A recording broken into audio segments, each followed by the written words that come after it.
Retire નોકરીમાંથી થવા જોઈએ કે ભાઈ જવાબદારીઓમાંથી નહીં.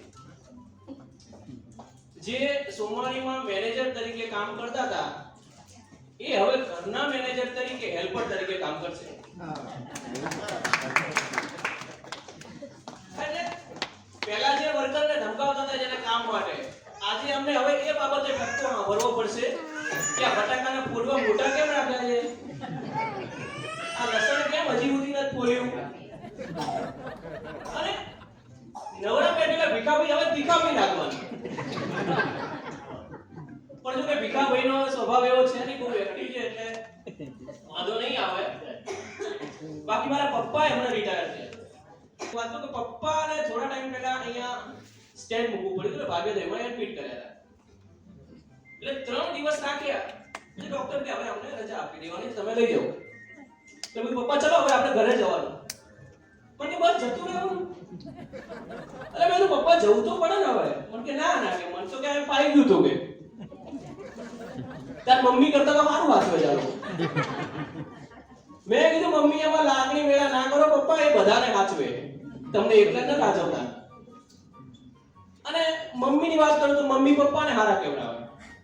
કાલનો જે કિસ્સો કહું, કાલે મને કે રાજુ માસીને ફોન લગાવીને આપને કે મને વાત નથી ઘણા ટાઈમથી. એટલે મેં ફોન લગાવીને આપ્યો, મને બીજી જ સેકન્ડે પાછો આપ્યો. તો શું થયું મમ્મી? પણ કે લે આ તો કબ્રસ્તાનની બહાર બોલે છે. અલી મેં કીધું કવરેજ વિસ્તાર હોય અને કબ્રસ્તાનની બહાર હોય એ જ બોલે, કબ્રસ્તાનમાં ગયા પછી બોલે તો બીક લાગે. પણ દરેક સભ્ય કેવું ને કે મારી બહેનની વાત કરું, મારી બહેન છે અત્યારે જેમ કે ઇંગ્લિશ મીડિયમનો ક્રેઝ ચાલે છે કે આપણે આપણા છોકરાને ઇંગ્લિશ મીડિયમમાં ભણાવીએ તો આપણું છોકરું આગળ વધે. જેમ કે ઇંગ્લિશ મીડિયમમાં ભણતો તો ઘરમાં બી એવું એટમોસ્ફિયર રાખવાનું કે વાતચીત તમે ઇંગ્લિશમાં કરો તો જેથી એ બધું ગ્રેસ્પિંગ જલ્દી કરે. એટલે મારી બહેનને આવડે નહીં ઇંગ્લિશ, પણ સાચું ખોટું બસ ઠોકે જ રાખવાનું. પણ થોડા દિવસ પહેલા ગામડે અમારા માતાજીનો મઢ જે ત્યાં અમે દર્શન કરવા ગયેલા, મઢની બાજુમાં નાગ દાદાની આપણે ગોગા મહારાજની એક દેરી છે. એટલે એ બોલાવતો હતી, બેટા come here look at snake grandfather. અરે મેં કીધું નાગ દાદા કે ને એમને આપણે જ પૂછવાના છે, થોડા અંગ્રેજો આવવાના છે. પણ ચાલ્યા કરે. અને પેલું કહેવાય છે ને કે ઘરમાં તો આવા પાત્રો મળ્યા જ છે, પણ કરમની કઠણાઈ ગણો કે ગમે તે ગણો, મને તો મિત્રોય આવા મળ્યા. ઘરની બહાર આવા રૂપ જ કોન્ટેક્ટમાં છે.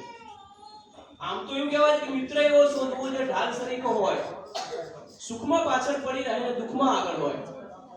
પણ મને તો ખરી પડેલા બાલ જેવા અને લટકી ગયેલી ખાલ જેવા મિત્રો મળ્યા છે. બધાય જો કે આમ તો આવા છે, પણ એક મારો મિત્ર છે ટકુ, એનો થોડો તમને પાત્ર પરિચય આપી દો ને તમે લોકો રિલેટ કરી શકો એને.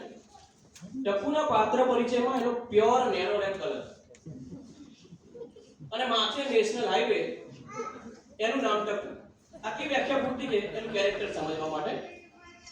હવે મારા કંપનીની બહાર આઈટીઆઈ છે અને ત્યાં ગવર્નમેન્ટની વચ્ચે આરટી સાહેબ સ્કીમ હતી કે એમાં બેઝિક કમ્પ્યુટરનું નોલેજ આપે અને 6000 રૂપિયા તમને સ્ટાઇપેન્ડ આપે. એટલે કોઈને નોલેજમાં તો રસ જ નતો, પણ એ 6000 માટે અમે ત્યાં ગયા એટલે ત્યાં એક લેડી જે બેઠી હતી એને અમારા બંનેના ફોર્મ ફિલઅપ કર્યા. તો પછી અમારી જોડે પાસપોર્ટ સાઈઝનો ફોટો માંગ્યો. એટલે મેં આપ્યો, લઈ લીધો.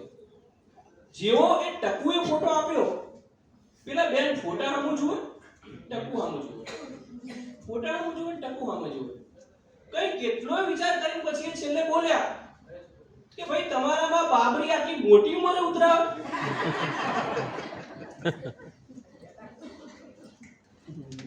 વચ્ચે